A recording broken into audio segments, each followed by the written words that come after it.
Hi മക്കളെ, Christmas എക്സാമിന് ഇനി വളരെ കുറച്ച് ദിവസങ്ങളുള്ളൂ. നമ്മൾ ലൈവുകൾ ഇങ്ങനെ തന്നുകൊണ്ടിരിക്കുന്നു, യൂട്യൂബിലൂടെ റെക്കോർഡ് കണ്ടന്റ് ഇങ്ങനെ തന്നുകൊണ്ടിരിക്കുന്നു. നിങ്ങൾ പഠിക്കുന്നുണ്ട്, സെറ്റ് ആക്കുന്നുണ്ട്, എല്ലാം റെഡി ആക്കുന്നുണ്ട്. അപ്പോൾ ക്രിസ്മസ് എക്സാം എന്തായാലും എല്ലാവർക്കും ഈസി ആവട്ടെ, അടിപൊളിയായിട്ട് പഠിച്ചിട്ട് ക്രിസ്മസ് എക്സാമിന് എല്ലാവർക്കും ഫുൾ മാർക്ക് കിട്ടട്ടെ. പക്ഷേ ഒരു പ്രശ്നം എന്താ വെച്ചാൽ, നിങ്ങൾ എക്സാം ഹാളിൽ വരുത്തുന്ന ചെറിയ ചെറിയ മിസ്റ്റേക്കുകൾ നിങ്ങൾക്ക് ക്രിസ്മസ് എക്സാമിന് കിട്ടേണ്ട പല ക്വസ്റ്റിൻ്റെയും മാർക്ക് എന്ത് ചെയ്യാം, കുറയാൻ കാരണമാകാം. സോ അതിനെക്കുറിച്ചാണ് നമ്മൾ ഇന്ന് ഡിസ്കസ് ചെയ്യുന്നത്. Welcome to Edupod +2 commerce and humanities channel. It's me Nafi. അപ്പോൾ നമ്മുടെ വീഡിയോ ഒന്ന് ലൈക്ക് ചെയ്യുക, പരമാവധി ഫ്രണ്ട്സിലേക്ക് വീഡിയോയുടെ ലിങ്ക് ഒന്ന് ഷെയർ ചെയ്ത് കൊടുക്കുക.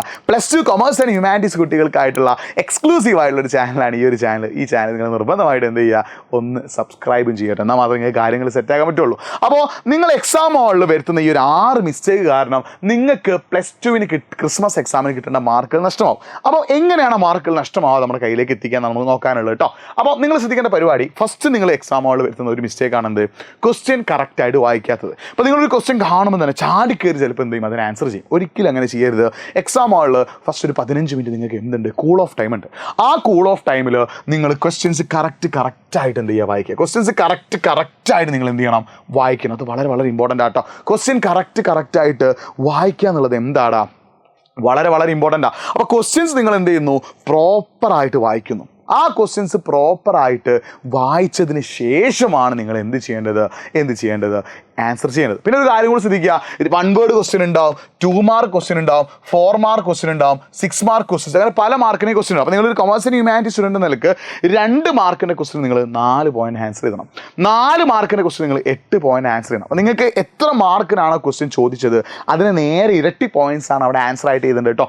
1 മാർക്കിന് മാത്രം എന്താണ്, ആ 1 വേർഡിൻ്റെ ആൻസർ എന്താണോ അത് എഴുതി വെക്കുക. അപ്പോൾ ഈ ഒരു രീതിയിലാണ് നിങ്ങൾ എന്ത് ചെയ്യേണ്ടത്, ആൻസേഴ്സ് ചെയ്തത്. അപ്പോൾ ഈ രീതിയിൽ നിങ്ങൾ ക്വസ്റ്റ്യൻ കറക്റ്റായിട്ട് വായിച്ചിട്ട് ക്വസ്റ്റ്യനിൽ എന്താണ് ചോദിച്ചത് അത് മനസ്സിലാക്കിയിട്ട് നിങ്ങൾ എന്ത് ചെയ്യും, ആൻസർ ചെയ്യണം. ഇല്ലെങ്കിൽ നിങ്ങൾക്ക് എന്ത് ചെയ്യും, മാർക്ക് നഷ്ടമാവും. രണ്ടാമത് എസ് എ ആണ്. നിങ്ങൾക്കറിയാം, നിങ്ങൾ 80 മാർക്കിനെയും 60 മാർക്കിനെയും എക്സാം എഴുതുന്ന ആളുകളാണ്.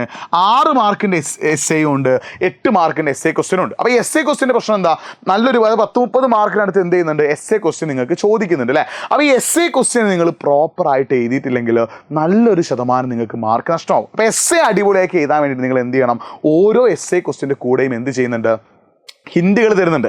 ആ ഹിൻറ്റുകൾ വായിച്ചിട്ട് ആ ഹിൻറ്റുകളിൽ എന്താണ് പറയുന്നത് മനസ്സിലാക്കിയിട്ട് അതിനനുസരിച്ച് വേണം നിങ്ങൾ എസ് എഴുതാൻ. അപ്പോൾ എസ് എ ആണ് ശരിക്കും നിങ്ങളുടെ മാർക്ക് നിശ്ചയിക്കുന്നത്. അപ്പോൾ 80-ൽ 30 മാർക്കിനടുത്തും 60-ൽ 20 മാർക്കിനടുത്തും എസ് എ ചോദിക്കും. അപ്പോൾ എസ് എ കറക്റ്റായിട്ട് എഴുതിയാൽ മാത്രമേ നമുക്ക് എന്ത് ചെയ്യാൻ പറ്റുള്ളൂ, ആ ഒരു വിഷയം അടിപൊളിയാക്കാൻ പറ്റുള്ളൂ. അപ്പോൾ 6 മാർക്കിനെയും 8 മാർക്കിനെയും ക്വസ്റ്റ്യൻസ് എസ് എ ക്വസ്റ്റ്യൻസാണ്. അപ്പോൾ എസ് എ ക്വസ്റ്റ്യൻസ് കഴിയുന്നത് നിങ്ങൾക്ക് അറിയുന്ന ആൻസേഴ്സ് ആണെങ്കിൽ എന്ത് ചെയ്യുക, ഫസ്റ്റ് തന്നെ എഴുതാൻ ശ്രമിക്കുക കേട്ടോ.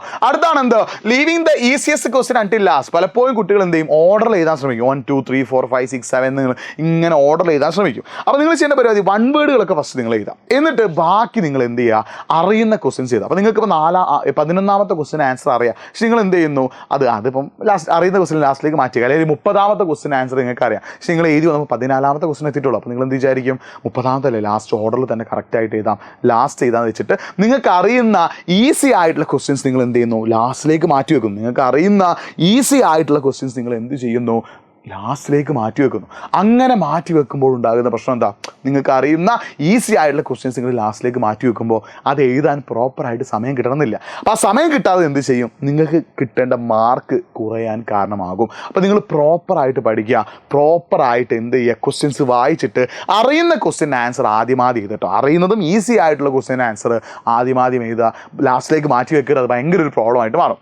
പിന്നെ അതുകൊണ്ട് തന്നെ ടൈം കിട്ടാതെ, അപ്പോൾ നിങ്ങൾ എന്ത് ചെയ്യും, ഇപ്പം ഒരു ക്വസ്റ്റ്യൻ അറിയില്ല, നിങ്ങൾക്ക് ആ ക്വസ്റ്റ്യൻ ആൻസർ എത്ര ആലോചിച്ചിട്ടും കിട്ടുന്നില്ല. അപ്പോൾ നിങ്ങൾ എന്ത് ചെയ്യരുത്, ആ ക്വസ്റ്റ്യന് മുകളിൽ അധിക സമയം ചിലവഴിക്കരുത്. ഇപ്പോൾ നിങ്ങൾക്കൊരു 16ാമത്തെ ക്വസ്റ്റ്യൻ, നിങ്ങൾ 16ാമത്തെ ക്വസ്റ്റ്യൻ എഴുതാൻ പോകുമ്പോൾ നിങ്ങൾ ക്വസ്റ്റ്യൻ എത്ര വായിച്ചിട്ടും അതിന് ആൻസർ നിങ്ങൾ തലയിലേക്ക് വരുന്നില്ല. പക്ഷെ നിങ്ങൾ പിന്നെ ആ ക്വസ്റ്റ്യന് മുകളിൽ അധികം എന്ത് ചെയ്യരുത്, ആലോചിക്കാൻ നിൽക്കരുത്. നിങ്ങൾ അറിയുന്ന ക്വസ്റ്റ്യൻസ് വേഗം എഴുതാം. അപ്പോൾ അറിയാത്ത ക്വസ്റ്റ്യന് മുകളിൽ നിങ്ങൾ അധികം സമയം സ്പെൻഡ് ചെയ്യുമ്പോൾ എന്താ സംഭവിക്കുക, നിങ്ങൾക്ക് അവസാനം അറിയുന്ന ക്വസ്റ്റ്യൻസ് ആൻസർ ചെയ്യാനുള്ള ഒരു സമയം കിട്ടാത്തൊരവസ്ഥ വരും. അപ്പോൾ നിങ്ങൾ പ്രോപ്പറായിട്ട് ഓരോ ക്വസ്റ്റ്യനും എത്ര സമയം മാറ്റി വെക്കണം. അതാണ് ഫസ്റ്റത്തെ കൂൾ ഓഫ് ടൈം കേട്ടോ. ഈ 15 മിനിറ്റ് കൂൾ ഓഫ് ടൈം എന്ന് പറഞ്ഞാൽ എന്തിനാടാ, ഓരോ ക്വസ്റ്റ്യനും എഴുതാൻ എത്ര സമയം മാറ്റി വെക്കണം, ഓരോ ക്വസ്റ്റ്യനും എത്ര സമയമാണ് ഞാൻ മാറ്റി വെക്കേണ്ടത്, എത്ര പോയിന്റാണ് എഴുതുന്നത്, അതൊക്കെ പ്ലാൻ ചെയ്യാനുള്ള ഒരു പ്ലാനിങ് ടൈമാണ് എന്ത്, കൂൾ ഓഫ് ടൈം. അപ്പോൾ ആ കൂൾ ഓഫ് ടൈമിൽ നിങ്ങൾ എന്ത് ചെയ്യുക, കറക്റ്റായിട്ട് എല്ലാ കാര്യങ്ങളും എന്ത് ചെയ്യുക, ഒന്ന് സെറ്റാക്കിയിട്ട് റെഡിയാക്കിയിട്ട് എഴുതി വെക്കട്ടോ. അപ്പോൾ കൂൾ ഓഫ് ടൈം എന്താണ്, വളരെ ഇമ്പോർട്ടൻ്റ് ആണ്. ശ്രദ്ധിക്കണേ, കൂൾ ഓഫ് ടൈമിലാണ് നിങ്ങൾ എന്ത് ചെയ്യുന്നത്, എല്ലാം പ്ലാൻ ചെയ്യേണ്ടത്. അത് പ്രോപ്പറായിട്ട് പ്ലാൻ ചെയ്തിട്ടില്ലെങ്കിൽ നിങ്ങൾക്ക് എക്സാം എഴുതാൻ സമയം കിട്ടാതെ പ്രശ്നം വരും. പിന്നെ പലപ്പോഴും കുട്ടികൾ എന്ത് ചെയ്യും, 2 മണിക്കൂറിൻ്റെ എക്സാം ആണെങ്കിൽ 1 മണിക്കൂർ കഴിയുമ്പോഴേക്കും എന്ത് ചെയ്യും, അവർക്ക് അറിയുന്ന ആൻസറൊക്കെ എഴുതി തീരും. എന്നിട്ട് അവരെന്ത് ചെയ്യും, എക്സാം ആണെന്ന് വേഗം ഇറങ്ങും. അതൊരിക്കലും ചെയ്യരുത്. ചിലപ്പോൾ നമ്മൾ ആ അറിയാത്തൊരു ക്വസ്റ്റിൻ്റെ ആൻസർ നമ്മൾ എവിടെയെങ്കിലും വായിച്ചിട്ടുണ്ടാവും. അപ്പോൾ നിങ്ങൾ ഫുൾ അറിയുന്ന ക്വസ്റ്റ്യൻസും ആൻസർ എഴുതി കഴിഞ്ഞതിന് ശേഷം, ശ്രദ്ധിക്കണം, അറിയുന്ന ക്വസ്റ്റ്യൻസിൻ്റെ ആൻസർ എഴുതി കഴിഞ്ഞതിന് ശേഷം നിങ്ങൾക്ക് ഇനിയും സമയമുണ്ടെങ്കിൽ ചാടി കയറി എക്സാം ഹോളിൽ ഇറങ്ങിപ്പോരാതെ നിങ്ങൾ ആലോചിക്കുക. നിങ്ങളൊന്ന് ആലോചിക്കുക, ആ ക്വസ്റ്റിൻ്റെ ആൻസർ എന്തായിരുന്നു, ആ ക്വസ്റ്റിൻ്റെ ആൻസർ എന്തായിരുന്നു, ആ ക്വസ്റ്റിൻ്റെ ആൻസർ എന്തായിരുന്നു, നിങ്ങൾക്ക് ആലോചിക്കുക. അപ്പോൾ എക്സാം ഹോളിൽ 2 മണിക്കൂർ എക്സാം ആണെങ്കിൽ അവസാനം വരെ ഇരിക്കുക, 2.5 മണിക്കൂർ എക്സാം ആണെങ്കിൽ അവസാനം വരെ ഇരുന്നിട്ട് നിങ്ങൾ ആലോചിക്കുക, ആ ഒരു ക്വസ്റ്റിൻ്റെ ആൻസർ എന്തായിരുന്നു, ആ ഒരു ക്വസ്റ്റിൻ്റെ ആൻസർ എന്തായിരുന്നു. അത് ആലോചിച്ചിട്ട് നിങ്ങൾ എന്ത് ചെയ്യുക, കറക്റ്റായിട്ട് സെറ്റാക്കുക. അടുത്തത് ഏറ്റവും പ്രധാനപ്പെട്ട പ്രശ്നമാണ് എന്ത്, discussing the question paper after the exam. നിങ്ങൾ എക്സാം കഴിഞ്ഞതിന് ശേഷം നിങ്ങൾ പുറത്തേക്ക് നിങ്ങളെ ക്വസ്റ്റ്യൻ പേപ്പറായിട്ട് എത്തിയിട്ട് ഫ്രണ്ട്സിന് ചോദിക്കുന്നു, 8ാമത്തെ ക്വസ്റ്റ്യൻ ആൻസർ എന്തായിരുന്നു, 7ാമത്തെ ക്വസ്റ്റ്യൻ ആൻസർ എന്തായിരുന്നു, 9ാമത്തെ ക്വസ്റ്റ്യൻ ആൻസർ എന്തായിരുന്നു. അപ്പോൾ അവർ ഫ്രണ്ട്സ് എന്ത് പറയുന്നത്, വേറെ ആൻസർ പറഞ്ഞു. നിങ്ങൾ എഴുതിയ ആൻസറും അവർ പറഞ്ഞ ആൻസറും 2 ആണെങ്കിൽ ഓട്ടോമാറ്റിക്കായിട്ട് നിങ്ങൾക്ക് എന്തൊരു ടെൻഷൻ വരും. അയ്യോ, ഞാൻ എഴുതിയ ആൻസർ തെറ്റാണോ, എന്താണോ ശരിയാണോ, ഞാൻ എഴുതിയ ക്വസ്റ്റ്യൻ ആൻസർ തെറ്റിപ്പോയോ, അങ്ങനെ ഓട്ടോമാറ്റിക്കായിട്ട് ഒരു തെറ്റാന്നുള്ളൊരു തോന്നൽ നിങ്ങളുടെ ഉള്ളിൽ വരികയും നാളത്തെ എക്സാം അല്ലെങ്കിൽ അടുത്ത എക്സാമിനുള്ള കോൺഫിഡൻസ് കുറയ്ക്കുകയും ചെയ്യും. അപ്പോൾ എക്സാം കഴിഞ്ഞ ഉടനെ നിങ്ങൾ എന്ത് ചെയ്യരുത്, നിങ്ങൾ ആ ക്വസ്റ്റ്യൻ പേപ്പർ ഡിസ്കസ് ചെയ്യരുത്.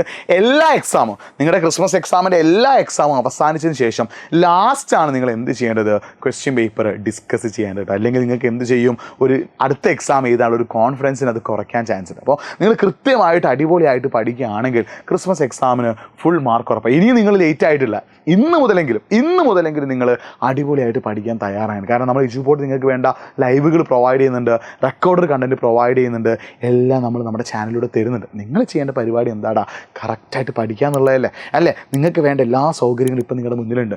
വെറും ഡെയിലി ദിവസവും 3 മണിക്കൂർ നിങ്ങൾ പഠിക്കാനായിട്ട് മാറ്റി വെക്കുകയാണെങ്കിൽ, 3 മണിക്കൂർ നിങ്ങൾ പഠിക്കാനായിട്ട് മാറ്റി വെക്കുകയാണെങ്കിൽ മക്കളെ, ഉറപ്പാടാ നിങ്ങൾക്ക് ക്രിസ്മസ് എക്സാമിന് ഫുൾ മാർക്ക് ഉറപ്പാണ്. റിസൾട്ട് വരുമ്പോൾ നിങ്ങളുടെ പാരൻസിന് നിങ്ങളെ നോക്കി അഭിമാനത്തോടെ പറയാം, എൻ്റെ മകന് ക്രിസ്മസ് എക്സാമിന് ഫുൾ മാർക്ക് കിട്ടി, പബ്ലിക് എക്സാമിന് ഫുൾ വാങ്ങും, എൻ്റെ മകൾക്ക് ക്രിസ്മസ് എക്സാമിന് ഫുൾ മാർക്ക് കിട്ടി, പബ്ലിക് എക്സാമിന് അവരും ഫുൾ വാങ്ങുന്നുള്ള ആ ഒരു ചിന്ത, ആ ഒരു സാധനം നിങ്ങളുടെ കയ്യിലുണ്ടെങ്കിൽ മക്കളെ, ക്രിസ്മസ് എക്സാമിനെ കുറിച്ച് നിങ്ങൾ ടെൻഷൻ അടിക്കേണ്ട ആവശ്യമില്ല. അപ്പോൾ എല്ലാം സെറ്റാക്കി തരാം, നമ്മൾ നിങ്ങളുടെ കൂടെയുണ്ട്. എല്ലാം അടിപൊളിയാട്ടെ. നിങ്ങളുടെ എന്തെങ്കിലും ടെൻഷൻസ് കാര്യങ്ങളൊക്കെ ഉണ്ടെങ്കിൽ ഒന്ന് കമൻറ്റ് ബോക്സ് ടൈപ്പ് ചെയ്യുക. മറ്റൊരു വീഡിയോയുമായിട്ട് വീണ്ടും കാണാം. അതിലേക്ക് ബൈ.